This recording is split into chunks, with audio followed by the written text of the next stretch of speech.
안녕하세요. 오늘은 제넥신에 대해서 말씀드릴 수 있도록 하겠습니다. 자, 새해가 이제 첫 장이 열렸습니다. 그리고 이제 우리 제넥신도 새해를 맞이했죠.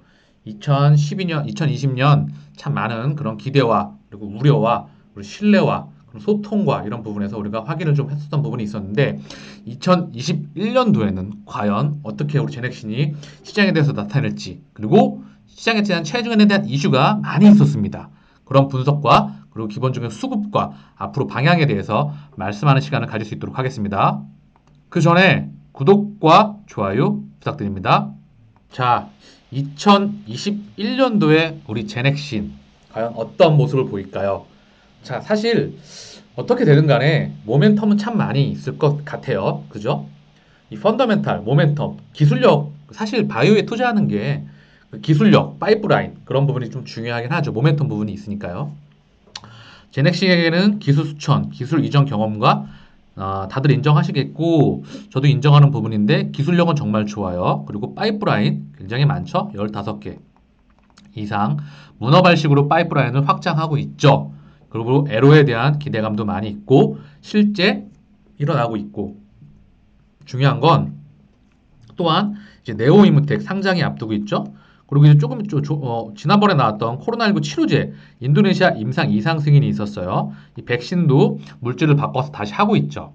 자, 그런데 중요한 건 자, 우리는 자, 이 부분을 계속 확인해 나가면서 자, 봐야 된다는 겁니다. 하지만 신뢰와 자, 우리가 늘 언급하고 있는 소통 그리고 회사의 대응 이 부분이 우리는 정말 중요한 부분입니다. 그리고 자, 계속 한번 기사를 한번 살펴볼게요. 먼저. 자, 제넥신 코로나19 치료제 인도네시아 임상 이상 승인. 그죠? 자, 제넥신은 코로나 치료제로 개발 중인 GXI7이 인도네시아 식약처로부터 임상 이상 시험 계획을 승인받았다고 발표했다. 이번 임상은 50세 이상의 무증사 감염자 및 코로나 경증 19명 환자 210명을 대상으로 한다. 이 중 140명에게는 GXI7를, 70명에게는 위약을 통해 안정성과 유효성을 평가한다.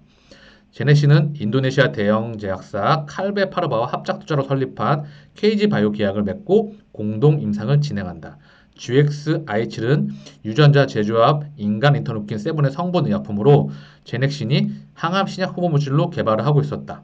코로나19 감염제 면역세포 T세포를 증식해 질환의 중증 진행을 막고 회복에 도움을 주는 방식으로 작용될 것으로 기대한다.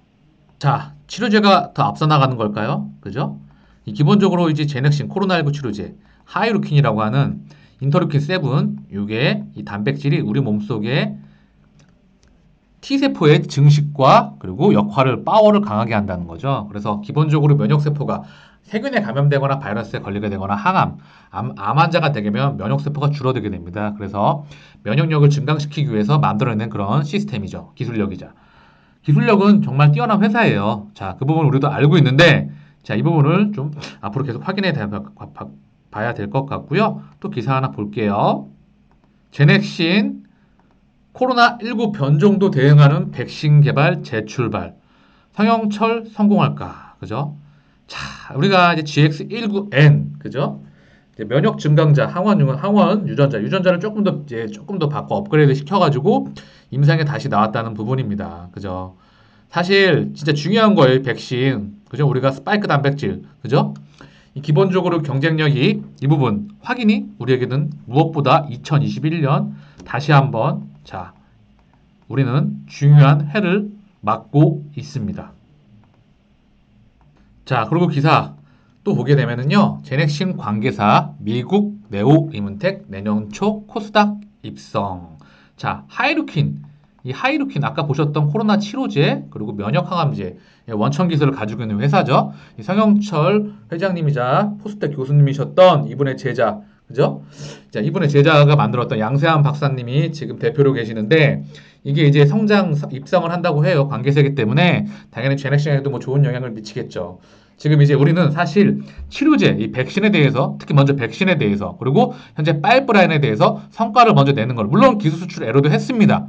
하지만 중요한 건 이제 백신과 그리고 치료제, 사실 백신이 정말 우리가 기대가 너무 컸잖아요. 이 부분에서 좀 대응에 대해서 우리가 사실 많이 안타까웠던 부분, 아쉬웠던 부분이 컸었습니다. 그래서 이 부분은 제넥신이 잘해요. 그죠?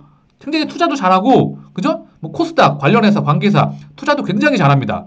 하지만 중요한 건 이제 결과물 그리고 데이터 이런 부분을 우리가 좀 확인해 가면서 우리는 모멘텀을 보면서 기본적으로 봐야 할 것 같습니다. 자, 또 하나 볼게요. 자, 지난번에 나왔던 기사죠. 제넥신 글로벌 VC. 자, 최대 1조 7조 1.7조 기술 수출. 그죠? 면역 억제제 GXP형 기술 이전.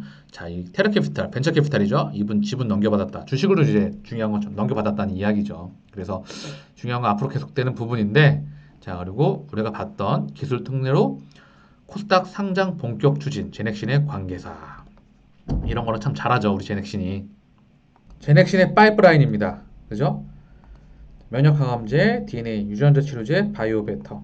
이게 하이브리드 FC 기술. 바이오薬品이 좋은데 우리 몸속에서 반감기를 획기적으로 늘린 약효치수성 플래톰이라는 그런 바이오 베터 기술이죠. 그리고 면역 항암제.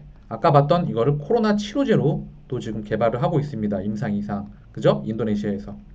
중요한 건 자, 다시 한번 자세하게 한번 우리가 2021년도가 됐으니까 한번 훑고 갈게요. 제넥신의 기술력을 우리가 인정하고 있고 아마도 기술력은 정말 좋은 회사입니다. 자, 첫 번째, 바이오 의약품은 우리 몸속에서 효능은 좋고 부작용은 적으며 부가가치는 무척 큰데 우리 몸속에서 머무르는 기간이 매우 짧아요. 그래서 이 바이오 의약품의 반감기를 획기적으로 늘린 기술이 바로 제넥신의 탄생 배경이었던 거죠. 그럼 뭐죠? 이게 바로 하이브리드 FC 기술, 바로 바이오 베터 기술입니다. 그리고 여기 바이오 이 베터 기술에다가 바로 면역 항암제를 넣었어요. 뭐 어떤 거? 아까 봤던 우리가 코로나 치료제 그리고 면역 항암제로 쓰고 있는 인터루킨 이 세본이라고 하는 단백질을 여기 하이브리드 FC 기술 이 바이오 베타에다가 장착을 시킨 겁니다. 이렇게 항체 그리고 이 약품에다가 인터루킨 세본을 장착을 해요. 이 항체 두 개를 믹스해 놨죠. 그죠? 그리고 여기다가 인터루킨 세본을 넣고 기본적으로 우리 몸속에서 T세포의 개수와 파워를 증가시킨 그런 기술이죠. 이 면역 항암제. 이걸 가지고 코로나 치료제와 그리고 저기 면역 항암제로 지금 하고 있다는 거죠. 이게 관련된 회사가 바로 네오 이문테크입니다. 이거 하나만 가지고도 시장 규모가 엄청날 예정이죠. 면역 항암제를 가지고 다른 회사들, 다국적 제약사들과 지금 많은 양의 임상, 병용 임상을 시행을 하고 있죠. 그죠? 이제 이 부분에서 데이터를 계속 해나가면서 자, 약물의 가치를 계속해서 올리면서 임상 1상, 뭐 전임상에서 넘어가서 임상에 들어가서 1상, 2상, 그리고 계속 애로를 해나가면서 회사가 성장해 나가야 되는 게 중요합니다. 그리고 제일 먼저 기다려봤던 우리가 뭐죠? 코로나 백신이 이제 이 부분이 딜레이가 됐어요. 이 부분은 뭐냐? 이 기술은 바로 유전자 치료제예요. 유전자 치료제. DNA 치료 백신. 이 DNA 치료, 유전자 치료를 하면서 백신의 역할을 한다. 그런 뜻입니다. 유전자 치료, DNA 치료 백신이라고 하는 거죠. 그래가지고 면역 증강 유전자와 항원 유전자를 만들어가지고 유전자 재조합 기술에 의해서 유전자를 자르고 붙여서 재조합 기술에 의해서 유전자를 만들어가지고 이걸 다시 벡터, 전달체라고 하는 이 벡터에다가 이걸 플라스미드 DNA라고 하는 바로 세균에 있는 또 DNA 덩어리입니다. 이걸 전달체, 우리 몸속에 얘를 플라스미드 DNA라고 하죠. 이거를 우리 몸속의 핵 속에 전달을 해요. 그래야 우리가 원하는 단백질을 만들어낼 수가 있거든요. 뭐 어떤 항원 단백질과 면역 증강 단백질. 그래서 면역 세포를 불러오고 자연적인 면역의 힘을 갖도록 한다는 거죠. 자, 이런 기본적으로 이걸 가지고 자, 이제 GX19N 이게 경쟁력이 떨어질 것 같아서 GX19로 가다가 이거에 대한 부분에서 GX19 그죠? 유전자를 좀 더 추가를 해서 다시 한번 개발을 하고 있다는 거죠. 그죠? 이제 이런 부분에 대한 내용이었는데 이 백신에 대해서 정말 잘 가고 있는지 그리고 회사의 대응 그리고 우리가 이 부분을 2021년도 다시 한번 이 파이프라인들과 그리고 상장, 자회사 상장, 관계회사 상장 그리고 기본적으로 애로 그리고 수많은 투자 그리고 이 부분들 백신에 대한 코로나 백신에 대한 치료제, 백신과 치료제 이 부분들을 우리는 모멘텀은 많이 남아 있겠죠. 하지만 최근 주가에 대한 반응성은 좀 약합니다. 그죠? 그 부분이 많이 약해요. 그죠? 지금 코로나 치료제가 셀트리온에 대한 그 거의 치료제가 확정적이고 백신을 수입을 하고 있기 때문에 이런 부분들이 많이 이제 수급이 쏠리게 되면서 또 일부 2차 전지 섹터 그리고 반도체 섹터 이쪽에 자금이 몰려가고 있어요. 수급이요. 이 부분은 또 조금 이따 다시 언급을 해드리기로 하고요. 자, 그리고 제가 다음번에 언급을 드리겠지만 이 부분 잠깐 보고 갈게요. 자, 얼마 전 제넥신이 툴젠 이 부분 정확하게 이야기가 나왔죠? 이제 툴젠, 제넥신이 기술력을 더 확보한다는 이야기예요. 이 툴젠이 뭐 하는 회사이냐? 좀 보고 갈게요. 잠깐만 보고 갈게요. 다음번에 또 언급을 해드릴게요. 유전자 치료제에서도 굉장히 각광받는 기술이죠. 크리스퍼 카스9이라고 하는 단백질이 있습니다. 유전자 가위. 그거를 크리스퍼 유전자 가위 시장에서 공고해지는 입지라고 해서 굉장히 아시아 유일의 크리스퍼 유전자 가위 원천 기술을 보유했다고 하죠. 유전자 치료제에서도 가장 발전된 기술입니다. 유전자의 그 부분, 원하는 부분을 단백질로 크리스퍼 카스9, 크리스퍼 카스9이라고 하는 이 단백질로 바로 원하는 유전자 부위를 찰칵하고 정확하게 잘라내면서 자, 우리 정상적인 유전자 변이가 되게 되면 유전자 변이를 통해서 정상적인 단백질을 생성해낼 수가 없습니다. 자, 이 부분 잠깐 언급해드리고 가면은요, 세포가 있어요. 이 세포 안에는 세포막이 있고요. 이 세포막을 세포막 수용체라고 하죠. 그리고 여기에는 핵이 있죠. 이 핵 안에는 염색체가 있고요. 23쌍의 염색체, 46개의 염색체가 있다고 하잖아요. 그래서 ATGC라고 하는 염기 서열과 이 안에 바로 우리가 원하는 유전자, 바로 DNA, 원본, 그리고 RNA라고 하는 놈이 있죠. 복사본이 있어요. 이 중요한 건 나중에 또 설명을 드릴게요. 이 RNA는 복사본입니다. 이게 mRNA, tRNA, rRNA라는 놈이 있지만 어려운 거 아니에요. 다음번에 정말 시간을 내서 또 한번 그 툴젠과 아니면 그 제넥신을 설명하면서 말씀을 드릴게요. 바이오에 투자하시려고 하시면 기본적으로 바이오 산업에 대한 이해가 있어야 됩니다. 이게 없다고 해서 어떻게 투자를 할 수 있겠습니까? 그죠? 분명히 바이오 산업 안에서 얼마나 경쟁력을 가지고 있는지, 그리고 핵심 기술에 대한 이해, 이 부분이 있어야 장기적으로 투자가 가능합니다. 바이오는 더불어서 시차가 오래 가고 가는 길이기 때문에 임상 1상, 2상, 3상, 지금처럼 코로나 항체나 치료제 같은 경우에는 임상 2상에서 긴급 승인을 내기 때문에 이런 경우는 정말 드물어요. 그렇기 때문에 장기적인 관점에서 봐야 됩니다. 우리가 아쉬워했던, 다시 한번 말씀드립니다. 소통, 그리고 회사의 대응, 우리가 잃었던 신뢰, 이런 부분들을 보고 많은 시간을 두고 지켜봐야 할 것 같은 부분이죠. 자, 그래서 어쨌든 이 부분을 계속 설명을 하면, 자, 이게 핵이죠. 그리고 핵 안에 유전자가 들어가 있어요. 그죠? 그리고 여기 안에 미토콘드리아가 있습니다. 이 미토콘드리아는 화력발전소라고 하죠. 화력발전소. 우리 몸의 당을 에너지원으로 해서 힘을 내게 한다는 거죠. 결국은 이 세포만이 단백질을 바로 만들어내고 합성합니다. 단백질을 생산해낸다는 거죠. 근데 이 유전자의 변이가 오게 되면 비정상적인 단백질이 나타나게 되면서 우리 몸의 생태계를 파괴시킵니다. 혈관으로 이 단백질이 분비가 되면 혈관에 이동을 하면서 다른 세포들한테 영향을 주는데, 이 비정상적인 단백질이 나오게 되면서 우리 몸의 균형을 파괴한다는 거죠. 그럼 어떻게 하죠? 이 잘못된 유전자 부분, 단백질을 잘못 만들어내겠죠. 유전자가 변이가 됐기 때문에. 이 잘못된 부분만을 정확하게 잘라낸다는 거죠. 그게 바로 크리스퍼 카스9이라고 하는 툴젠입니다. 이걸 가지고 바로 카티의 2세대 기술, 어렵죠? 계속 어려운 말 나옵니다. 1세대 기술을 넘어서 진보된 기술인 2세대 기술을 가려하는 부분이에요. 이 부분도 다음번에 말씀을 드릴게요. 결국 이 말씀을 드리고 싶었던 부분입니다. 제가 계속 말씀을 드리는 부분은 제넥신은 기술력은 뛰어나다. 그리고 다양한 파이프라인도 보유하고 있다. 그죠? 그리고 백신과 치료제에서, 자, 이제 이 부분 우리가 확인을 해야 될 것 같고요. 이 파이프라인에서 바로 면역항암제에 대한 부분도 굉장히 시장성이 크다. 이 하나만 보더라도. 중요한 건 우리는 늘 확인해야 될 부분, 다시 한번 언급드립니다. 신뢰, 소통, 회사의 대응, 이 부분이 우리는 2021년도에도 계속해서 확인이 필요할 것 같습니다. 제가 펜을 사서 이제부터 펜을 조금 사용하는데 시간이 걸리더라도 조금 양해해 좀 부탁드릴게요. 어쨌든 최선을 다하겠습니다. 자, 계속 말씀을 드리겠습니다. 2021년 제넥신. 자, 모멘텀은 다양하고 기술력은 탁월합니다. 시간을 두고, 자, 소통과 신뢰를 기다려보면서 2021년을 바라보겠습니다. 차트와, 자, 그리고 수급을 보고 마칠 수 있도록 할게요. 자, 제넥신 차트입니다. 그죠? 조금 이제 지지부진한 흐름을 보이고 있어요. 자, 볼게요. 자, 보게 되면 얘는 차트가 좀 깔끔하긴 해요. 물론 이제 주가는 지지부진한데 해석하기가 편하다는 거죠. 요 라인이 굉장히 중요합니다. 103 맥자리예요. 여기 투심으로써 좀 중요한 자리인 것 같아요. 105,300원 요 가격대입니다. 105,340원대 그죠? 요 가격대 되게 중요해 보여요. 요 지지라인 깨면은 투심이 또 위축될 수가 있어요. 단기적으로는 굉장히 중요한 자리에 보이고요. 자, 말씀을 보이면 여기 이제 저항대거든요. 일봉상 저항대 21선 그리고 61선 저항이 다 모여 있어요. 그리고 그 뒤 바로 여기 위에 또 하나 이평선 저항이 있습니다. 결국은 자 이제는 요 저항대를 돌파해서 이 박스권에 결국 이 박스권 안에도 분봉상으로 보게 되면 수많은 저항대가 있을 거예요. 분봉상으로 보면은요. 하지만 일봉상으로만 얘기를 드리면 요 박스권 안으로 들어가는 게 좋아. 일단 중요해요. 그리고 지지라인 여기 밑에 여기도 있는데 일단 요건 기적 제넥시를 제가 자주 해드리니까 요 라인보다 일단 요 안으로 들어가고 요 지지라인 안에서 노는 게 중요하겠죠. 그리고 그 다음번 일봉상 매물대입니다.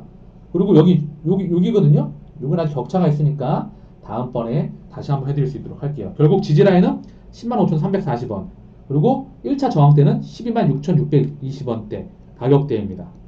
그죠? 지금 수급이 일단 뭐 현대차, 뭐 일단 2차 전지 섹터 기본적으로 이 전기차, 자동차의 패러다임 쪽으로 몰려가고 있죠.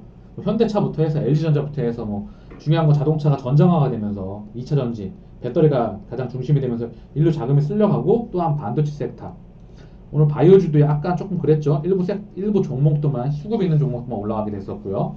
그래서 자 앞으로 지금 2021년도는 어떻게 제넥신이 움직일지 자 계속 지켜볼 수 있도록 하고요. 수급 볼게요. 우리 제넥신의 수급.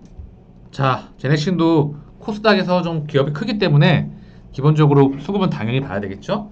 코스닥 수급이고요. 코스닥은 2거래일 연속 외국인과 기관이 매도를 했죠. 그리고 개인이 3일 연속 매수했어요. 그죠? 외국인은 한 달 기준으로는 1조 가까이, 개인은 2,300억. 12월 4일부터 1월 4일까지 한 달 기준입니다. 자, 그죠? 금융투자가 좀 오늘 많이 팔았죠? 그죠? 보험도 투신도 팔았네요. 자, 기본적으로 늘 말씀드리고 있어요. 코스피가 1450대에서 자, 이거 잠깐 다시 써드릴게요.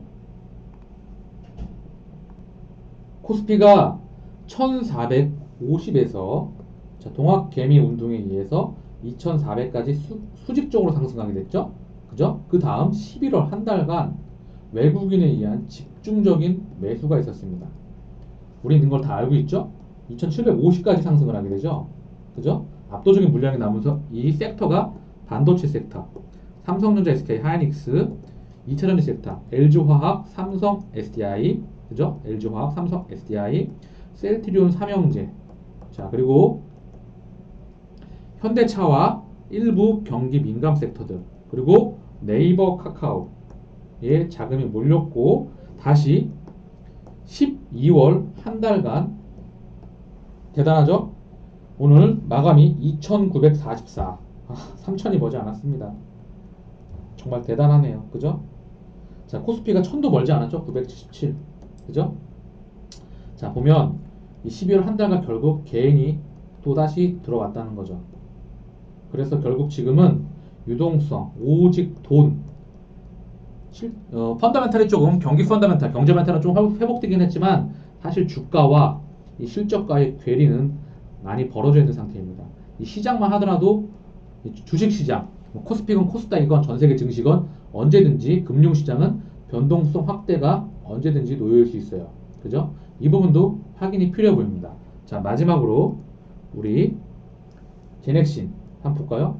제넥신에 대한 수급을 볼게요. 제넥신 보게 되면 자, 한 달 기준으로 외국인과 기관이 들어왔어요. 물론 이게 진짜 과연 진짜 창고이기 때문에 진짜 매수인지 이 부분도 주기적으로 확인해야 되겠죠. 자, 그리고 기간은 이틀 연속 팔았고 오늘도 외국인과 개인이 들어왔어요. 개인은 한 달 기준으로 좀 팔았죠. 수량 기준입니다.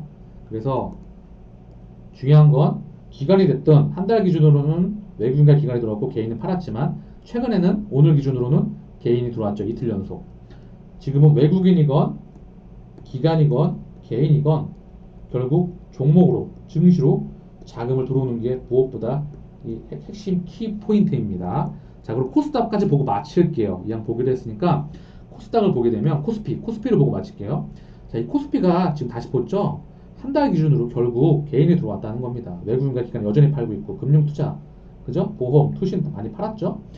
그래서 중요한 건 이제 이 부분도 오늘도 개인이 코스피에서는 1조 가까이 들어왔어요. 그죠? 외국인 좀 들어오고 기관이 많이 팔았네요. 1조 1천억 많이 팔았습니다. 그죠? 그래서 이 부분도 늘 말씀드리고 있어요. 계속 확인이 필요할 것 같다고요. 자, 내용이 좀 도움이 되셨죠? 도움이 되셨다면 구독과 좋아요 부탁드리겠습니다. 감사합니다.